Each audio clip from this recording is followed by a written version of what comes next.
Topic होगा specially protein digestion. ठीक है, तो सिंपली समझिएगा, सबसे पहले आपका जो प्रोटीन कंपोनेंट होता है, ठीक है ना, प्रोटीन कंपोनेंट स्पेशली पेप्सिन नाम के एंजाइम की प्रेजेंस में, पेप्सिन स्पेशली एंजाइम, ठीक है ना, और पीएच होगा आपका 1 से 3 के बीच। स्पेशली जो प्रोटीन होंगे वो लार्ज पॉलीपेप्टाइड्स में टूट जाएंगे, लार्ज पॉलीपेप्टाइड्स, ठीक है ना। और स्पेशली ये प्रोसेस होगा आपका स्टमक के अंदर। कहाँ होगा? स्टमक, यानी साइट ऑफ एक्शन होगा आपका स्टमक। देन ये जो लार्ज पॉलीपेप्टाइड्स हैं, ओके, ये स्पेशली लार्ज पॉलीपेप्टाइड्स स्पेशली दो प्रकार के होते हैं, proteoses and peptones, proteoses and peptones, ठीक है ना। तो ये स्पेशली जो प्रोटीन है वो लार्ज पॉलीपेप्टाइड्स में टूट जाएगा। इसके बाद जो लार्ज पॉलीपेप्टाइड्स होते हैं, ठीक है ना, ये स्पेशली टूटेंगे स्मॉल पॉलीपेप्टाइड्स में, ठीक है ना। जैसे कि स्मॉल पॉलीपेप्टाइड्स और peptides, small polypeptide, small polypeptide and peptides, ठीक है ना। और स्पेशली जो प्लेस होगा वो होगा आपका स्मॉल इंटेस्टाइन। कौन सा प्लेस होगा? Small intestine, okay. और जो स्पेशली एंजाइम काम करेंगे बेटा, इसको हम लोग कहते हैं पैंक्रियाटिक एंजाइम्स। क्या बोलते हैं? पैंक्रियाटिक एंजाइम्स, ठीक है ना, पैंक्रियाटिक एंजाइम्स। स्पेशली इस पैंक्रियाटिक एंजाइम में कौन कौन से एंजाइम होंगे ये भी देख लीजिएगा।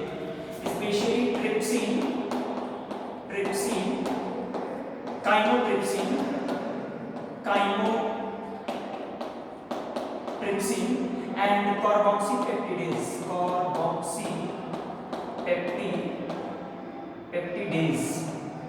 तो ये स्पेशली 3 एंजाइम्स होते हैं, ट्रिप्सिन, काइमोट्रिप्सिन और कार्बोक्सीपेप्टिडेज। इनको पैंक्रियाटिक एंजाइम्स कहते हैं, ओके।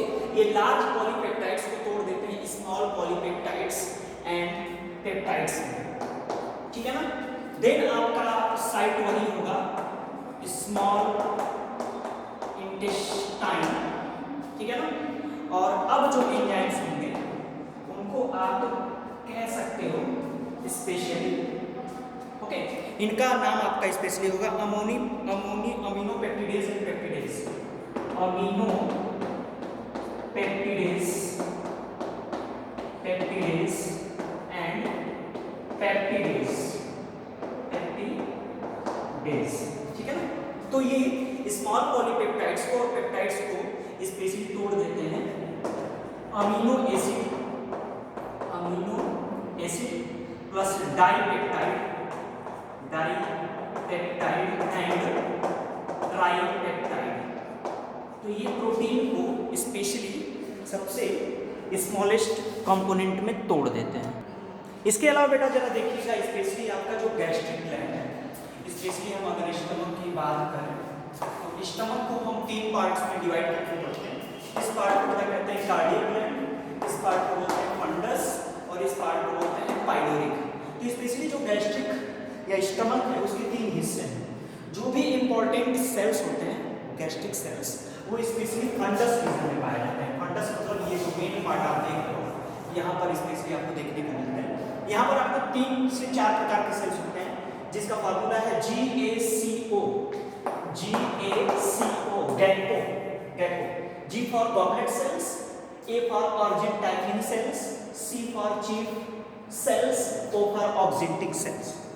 स्पेशली चीफ सेल्स को हम जाइमोजेंट पेप्टिक या सीरस सेल्स भी कहते हैं और ऑक्जेंटिक सेल्स को स्पेशली हम पैराटल सेल्स भी कहते हैं। तो जरा ध्यान दीजिएगा, गॉबलेट सेल्स ढेर सारा म्यूकस सीक्रेट करता है। क्या सीक्रेट करता है? म्यूकस। और स्पेशली ये जो म्यूकस है ये स्टमक के इंटरनल वॉल को एसिडिटी से बचाता है, ठीक है। आप सवाल कर सकते हो कि हमारा स्टमक जो है जब मीट मांस सबको डाइजेस्ट कर देता है तो स्पेशली उसका एंजाइम जो है, जो गैस्ट्रिक जूसेस हैं, वो अपने आप को क्यों नहीं डाइजेस्ट कर लेता? उस जूसेस का, गैस्ट्रिक जूसेस का स्टमक की वॉल पे प्रभाव क्यों नहीं पड़ता? ठीक है, तो इसका जवाब होता है म्यूकस। स्टमक का जो इंटरनल वॉल है उसमें ढेर सारा म्यूकस होता है, वो म्यूकस स्टमक को एसिडिटी से क्या करता है, बचाता है। जैसे सपोज दैट मैं आपसे कहूँ कि गर्म अंगीठी से कोयले को बाहर फेंको, तो जब आप गर्म अंगीठी से कोयले को बाहर फेंकोगे तो आपके हाथ जल जाएंगे। लेकिन अगर आप अपने हाथ में क्या करो, कोई लिक्विडी पार्ट या जेली पार्ट अपने हाथ को आप उसमें डुबो लो और तब कोयले को आप बाहर फेंकोगे तो आपका हाथ नहीं जलेगा। तो म्यूकस क्या करता है, आपके स्टमक की वॉल को एसिडिटी से बचाएगा। अर्जेंट सेल्स बेटा सीसीके बोले तो कोलेसिस्टोकाइनिन, सिक्रीटिन और गैस्ट्रिन, ये 3 तरह के स्पेशली क्या सिक्रीट करता है, हार्मोन सिक्रीट करता है।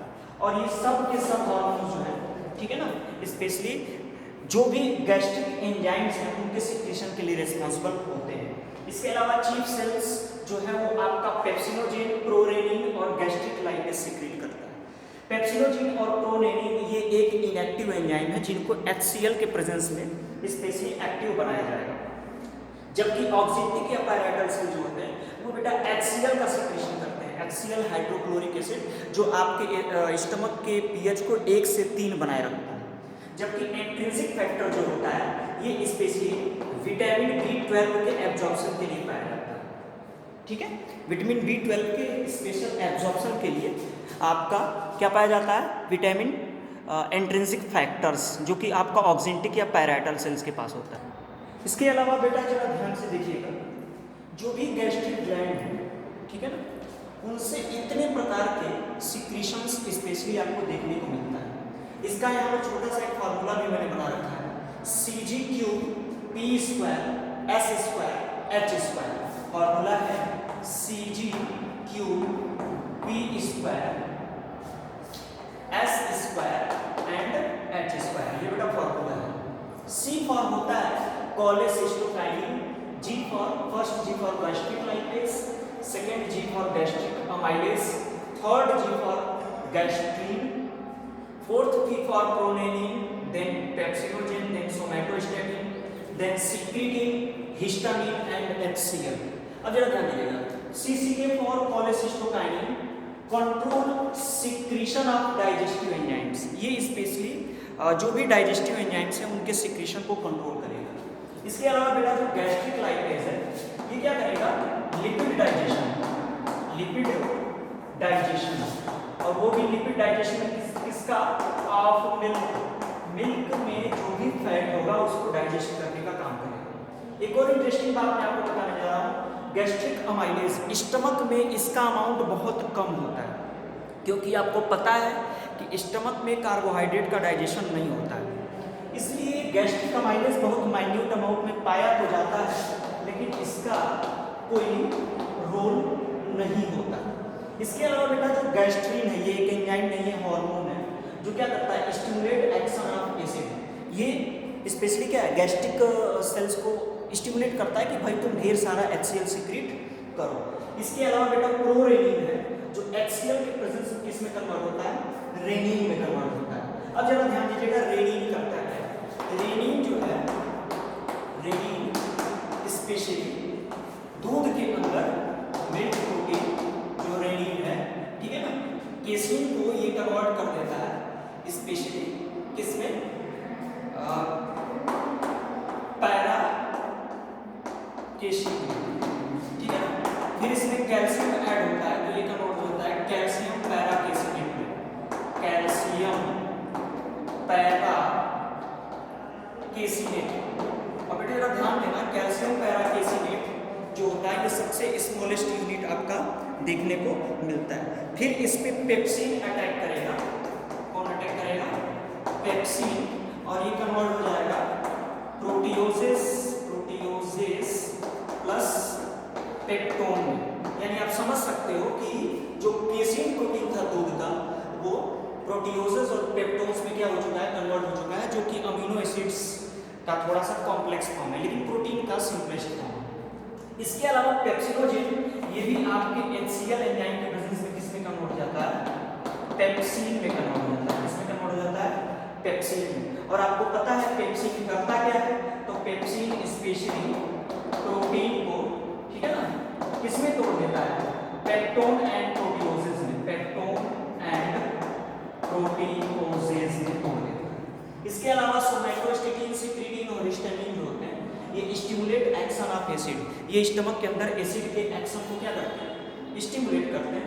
और लास्ट HCl है, ठीक है। तो HCl का काम क्या होता है, ये स्टमक के एसिडिटी को क्या करता है, मेंटेन करता है। ये HCl का थोड़ा सा काम मैं आपको बता दूं, ठीक है ना। मेंटेन एसिडिटी ऑफ स्टमक, ये स्टमक के एसिडिटी को क्या करता है, मेंटेन करता है।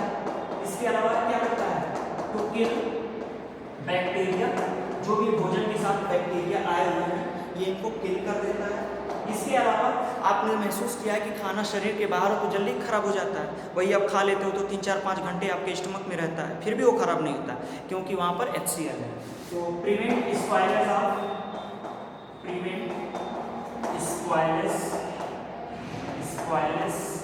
Of food into stomach. तो ये स्टमक के अंदर जो भी काइम है, जो भी फूड है उसको सड़ने से क्या करता है, बचाता है। और HCl का एक और महत्वपूर्ण काम आपने देखा है कि HCl इनएक्टिवेटेड एंजाइम जो होते हैं प्रोरेनिन और पेप्सिनोजेन, इनको एक्टिवेट करता है। तो लिख सकते हो एक्टिवेट इनएक्टिवेटेड एंजाइम। तो जो भी स्टमक के अंदर इनएक्टिवेटेड एंजाइम है ये इनको क्या करता है, स्पेशली एक्टिवेट करने का काम करेगा। कुछ बात मैं आपको ओरली स्पेशली बता दूं, प्रोटीन जो है मोस्ट इंपॉर्टेंट स्पेशली मैक्रोमोलिक्यूल्स हैं, ठीक है ना। ये अपने पूरे बॉडी वेट का, ठीक है ना, क्या होते हैं, स्पेशली अगर ड्राई वेट की बात करें तो स्पेशली 75% प्रोटीन हमारे ड्राई वेट का फॉर्मेशन करते हैं। लेकिन जो हमारे बॉडी का नॉर्मल वेट होता है, ठीक है ना, जो भी है उसका 15% आपका प्रोटीन होता है, यानी कि 14% ऑफ नॉर्मल वेट। बहुत ही ज़्यादा कॉम्प्लेक्स मॉलिक्यूल हैं, कार्बन, हाइड्रोजन, ऑक्सीजन और नाइट्रोजन से मिलकर बने हुए हैं। और स्पेशली प्रोटीन टर्म को बर्जीलियस एंड मुल्डर ने स्पेशली प्रपोज किया था, ठीक है। इसके अलावा एक और बात आपको बता दूं, स्पेशली ह्यूमन में जो है रेनिन प्रोटीन जो होता है वो प्रोबेबली एब्सेंट होता है ह्यूमन में, ठीक है ना। अब आपके मार्केट में कुछ रेनेट टैबलेट्स पाए जाते हैं, RENNET रेनेट टैबलेट्स होते हैं, जिनका बहुत बड़े पैमाने पे कॉमर्शियली जो है मिल्क के कर्डलिंग के लिए यूज किया जाता है, ठीक है ना। जो कहाँ से निकाले जाते हैं, ये स्पेशली जो है काफ से इसको पाया जाता है, ओके।